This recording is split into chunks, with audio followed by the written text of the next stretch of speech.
Mesdames et messieurs, bonsoir. Bienvenue à cette nouvelle édition de la revue de presse sur votre télévision BSC TV.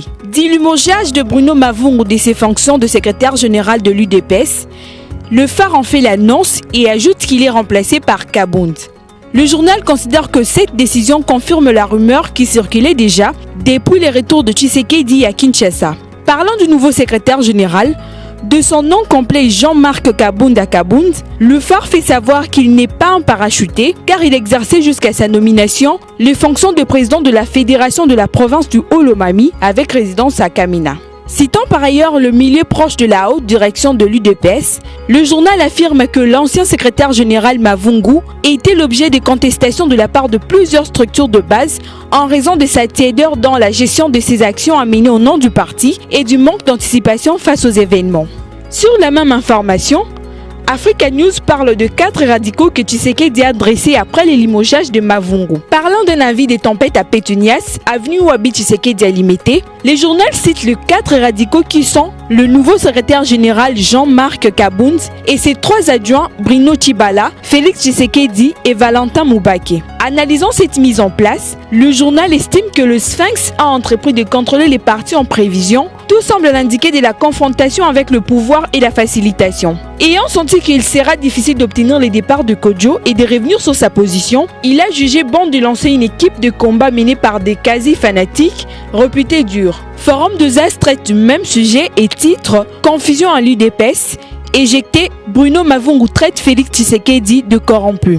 Le désormais ex-secrétaire général de l'UDPS accuse les fils biologiques du leader Maximo et ses amis de remplir leurs poches tout en tuant le parti à petit feu. Écrit le journal qui ajoute que ses propos ont été très applaudis par une centaine de membres et sympathisants réunis dans la soirée à la permanence du parti. Vous avez mangé l'argent d'autrui et vous allez le rembourser. Il n'est pas question que le parti paye le pot cassé, a encore crié Mavungu, selon Forum de Zas.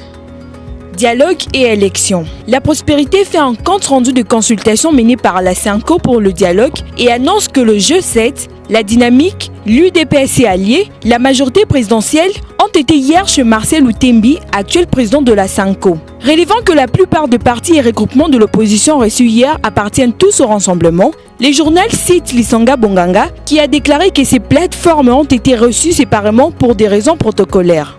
La Synco propose sa médiation et l'opposition la vente d'une concession minière. Titre pour sa part la référence plus. Ce journal fait état de la préoccupation de l'Église catholique de voir démarrer le dialogue, mais aussi de la proposition de l'opposition extra-parlementaire visant à trouver des financements pour l'organisation des élections. Africa News fait quant à lui de l'optimisme de Kokoniangi pour la tenue du dialogue avec ou sans l'UDPS. Secrétaire général adjoint de la majorité présidentielle, Joseph Kokoniangi s'est fait un véritable mobilisateur en faveur du dialogue, écrit le journal qui ajoute qu'il croit dur comme fer que ce forum s'inscrit dans une logique préventive. Kokoniangi déplore le comportement du président de l'UDPS qui récuse la médiation du Togolais Kodjo, fait encore savoir Africa News. Enfin, au sujet des dernières déclarations du chef de l'État en Ouganda à propos du processus électoral, Forum de Zas annonce le G7 bientôt dans la rue.